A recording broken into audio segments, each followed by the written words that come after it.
Hey everybody, this is Larry. Hit the like button, hit the subscribe button. Let me know how you doing this problem. I'm gonna solve it live right about now. 443, string compression. Given an array of strings compressed in place, that's always a little bit weird. I always hate in place strings for reasons that I could get into.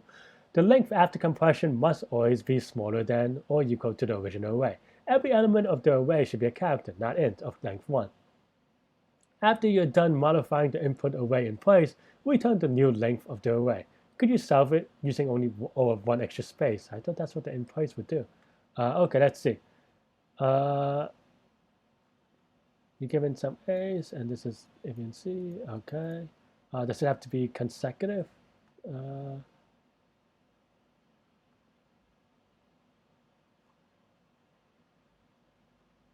Okay, I guess it doesn't really actually say, or the examples are not super clear on this one. I mean, I think it's a little bit cheating. And on an interview, the thing to do on an interview, if you're having any questions, just ask the interviewer, right? I can't do that in competitive programming, but for this, because they will give you the answer, I just want to see, unless that I missed something obvious, that what are the answers if I move the A to the back, for example? Like, should the A's compress together? Like, is it next to each other? That's what I want to know. Why is this returning an int? Oh, it's the size of the new array. Okay, not just.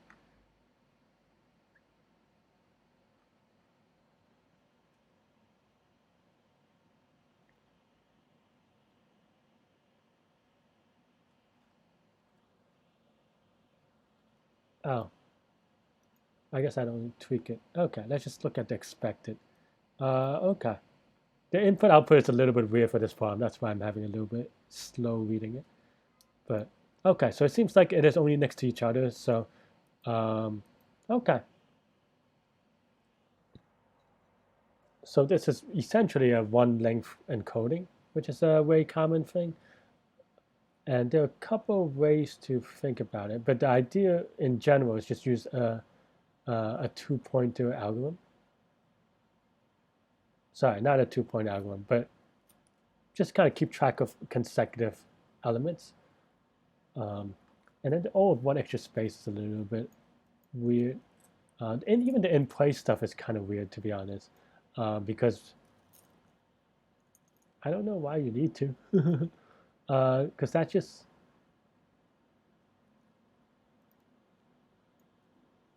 because I would say that in a software engineering sense, very often you do not need to do things in place. That's at best, or at best like an optimization. But your API, if you change it, the input, that feels a little weird, um, especially nowadays, because that's where it leads to bugs and stuff like that. But okay. But that's it. So the one length encoding, and also it's a little bit tricky because we might. I guess the compression always makes it shorter, so it wouldn't necessarily be good. Okay. I mean, the way that I would check is just one character at a time. So I was thinking about how to implement this. So maybe I would have used a little bit, do some Pythonic coding stuff, but I think I'm just gonna make the code a lot of readable. Make the code readable. So let's just do something like n is equal to length of chars, and then for index in range of n, and I may be off by one here, so that's just for now. Let's start with 1, so then we can compare chars of index with chars of index of I minus 1. So what happens if they're the same, right? If they're the same, that means that we extend the last index by 1, right? So in that case, we just have, let's just have count, we increment by 1. And how do we start?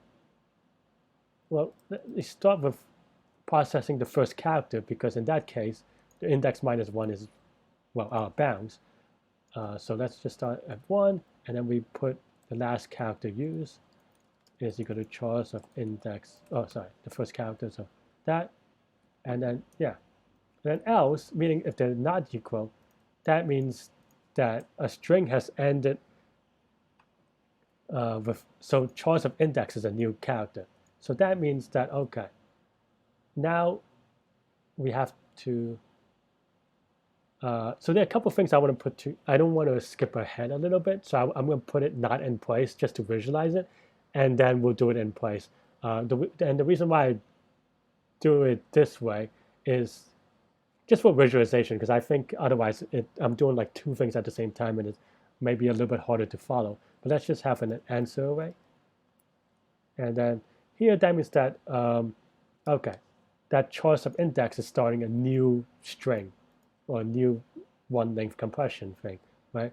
So then let's put the answers. So the last character, and then the count. I'm just double checking whether we need to put the count as 1. Okay, so if there's only one character, we do not need to put the count. Okay, yeah, that's also common with one length encoding, so that's why I knew to look for it. But yeah, if count is greater than 1, then we append the string version of the count. And then now we just have to reset and start a new thing. So we just set that, and count is equal to 1. And then now we're done, except for at the very end, right? Because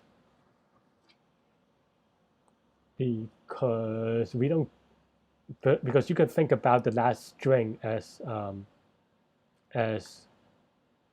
yeah, like an end string. So actually, probably I could also here, what I would maybe sometimes do is basically do these if statements again, but another way of doing it is actually handling this choice.append, just like some end of string type thing. And then now let's print out answer, because we have to do it in place, but and then we return the length of answer. And I know that this is wrong per se, because we have to do it in place, so we didn't put it out, but I just want to get to a place where we double check whether our answers are correct, just for testing purposes. Yeah, and it seems like this matches the expected input and output, right? We just have to put it back into the in place thing. Okay. So now we want to do it in place, which is something that I don't like, but that's another rant for another time. But what are we doing with this answer array, right? And with this compression, you know that the string that you're creating will always be smaller than your original string, and the index that you're processing. So using that knowledge, let's just say we have another thing called answer index, maybe something like that, is equal to 0. And then here, instead of doing answer.append last character, we just do choice of answer index is equal to last character, answer index plus plus. And then here again, choice answer index is equal to string of count, and then answer index 1. And then now at the very end, it's just the answer index is the number of items, right?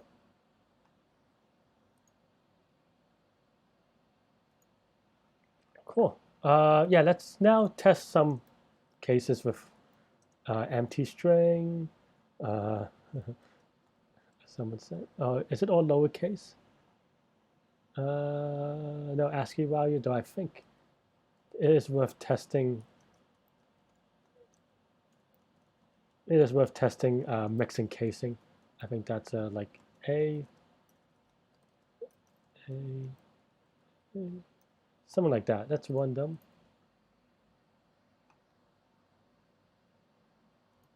Yep, looks okay. So let's submit.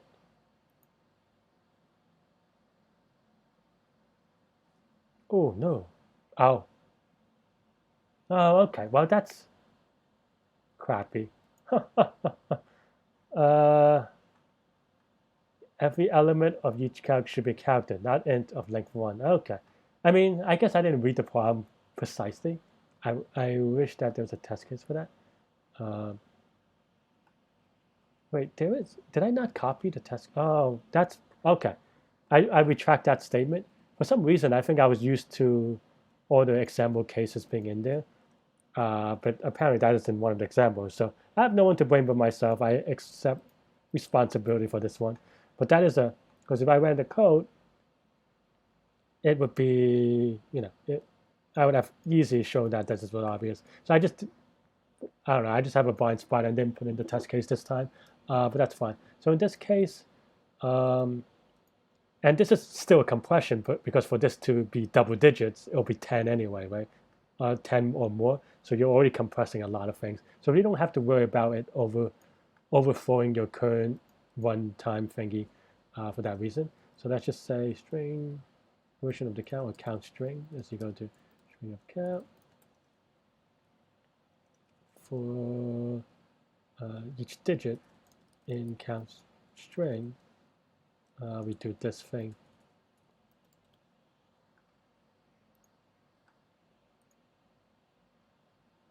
Okay, so now we're good, or better. I don't know if it's good. We'll submit again. Oh, wow. Oh, well, that's unfortunate. So why, so you may ask why I'm getting a wrong answer here. It's because I think I'm just too used to characters being alphanumeric that this time, so that's why I just put in like a random string at the end, right? But this random string is part of a possible output, so it basically made my output wrong. So I think that's actually that's a funny one. That make sure you really read the constraints and so forth. Um, but yeah, and we can hack this by we notice that every input is one character. I think that's in the constraints as well in either case. I think. Yeah. So we can just make this like something like that, and that should be okay, I think, because then that would never match anything. Basically, you just want uh, a value that never matches anything, right? But whoops, that's a funny one, and it happens at the very end. So that was very, very, very unlucky, but still incorrect. So you deservingly unlucky. But like, what are the odds that in the test case there's a literally, because this will only trigger if in the test case there's literally a case where the dollar sign is at the very end, but which I don't know what are the odds, but apparently it is non-zero. Okay, so yeah, so this is minus that the two silliness seems relatively straightforward in the sense that one code and one length encoding um, is pretty standard. So the way that I did it is kind of a little bit standard. Um, yeah, let's figure out the complexity. So for each character, we only look at it once. So it's going to be O of n. How much space are we using? We only keep track of the last character and the answer index and the current one in count.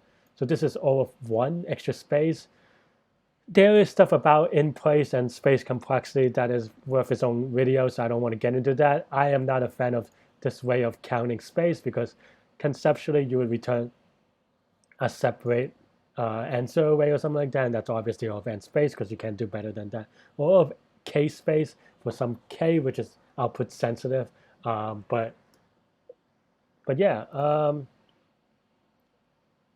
overall, what else is there to say about? I mean, on interview, I could see maybe without the in place part, but one length encoding is something that comes up all the time. So I would recommend just practicing a little bit.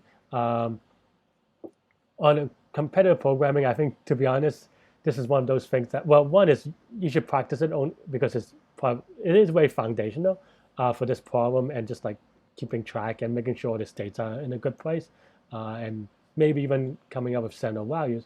But it probably doesn't come up that much in competitive programming because this is probably too much on the easy side. Um, but yeah, but this is how I do it. I think one thing that I just want to go over a little bit more is how I did. It was a little bit hand wavy how we converted it from an array to do it in place. There are a couple of places where it was hand wavy. So the number one is I hope that the conversion is straightforward. Basically, we just start from the beginning, and we just literally put it in place in the chars array, one count at a time.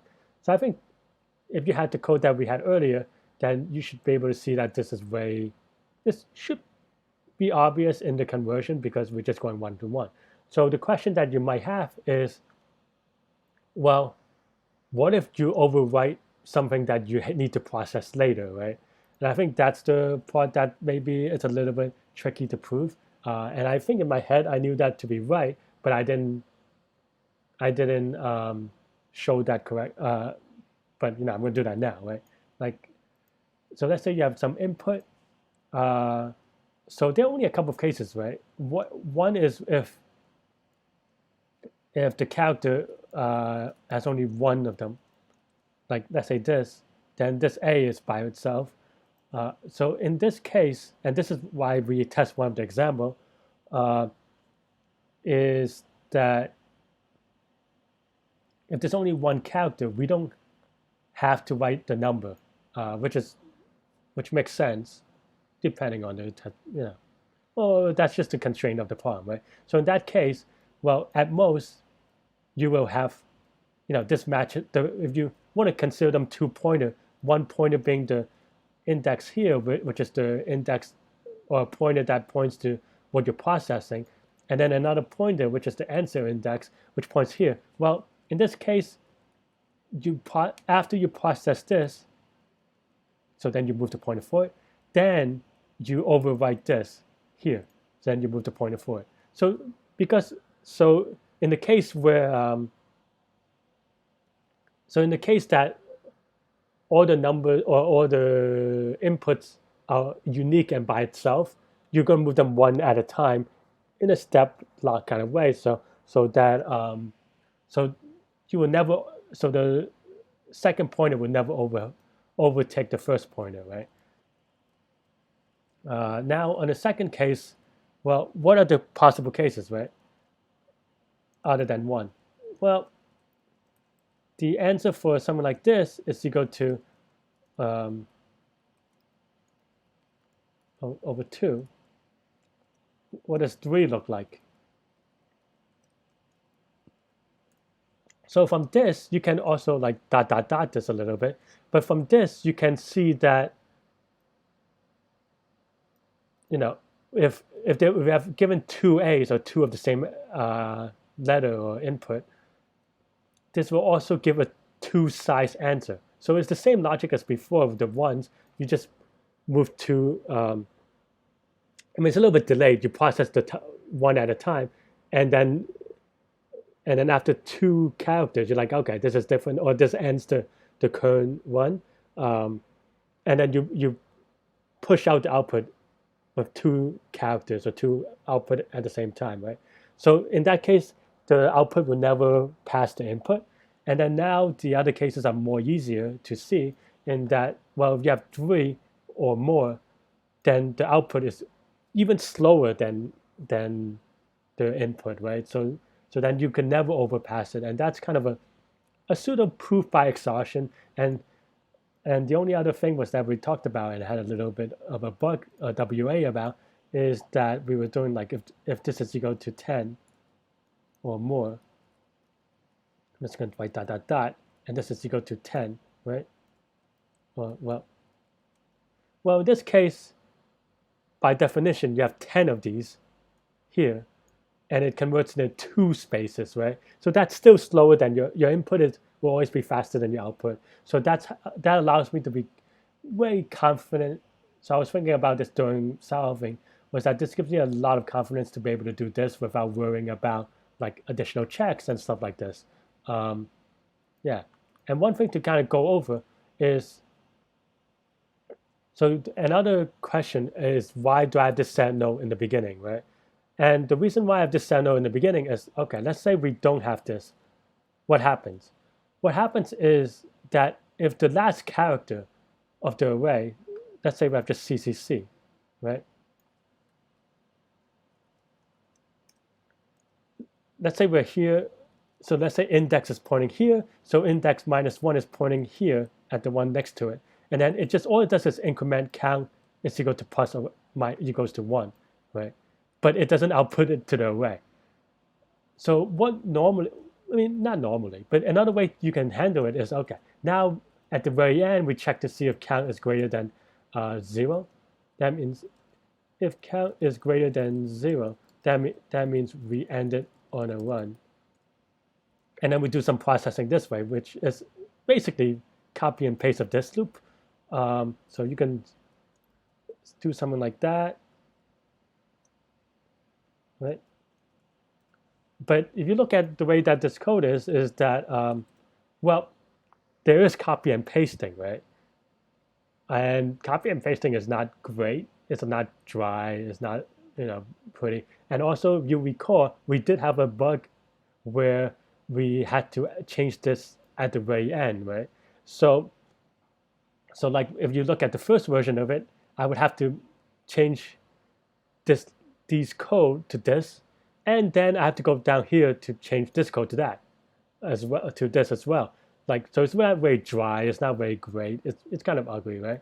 So what I did instead was create a value where when I append this end of string character, this basically is a case where, well, one is n will always process this number at the very end, or this input at the very end, and also that this will never be true, so that by default is a sentinel value, which is that this will always execute at the very end. And that means that this code will get executed at the very end, no matter what it is, to append the answer to the in-place array. And that's why I have this at the beginning, so that we can process it later. You can also do it a little bit differently, but that's how I handle the sentinel values. But yeah, that's all I have for this problem. Let me know what you think. Hit the like button, hit the subscribe button, and I will see y'all next time.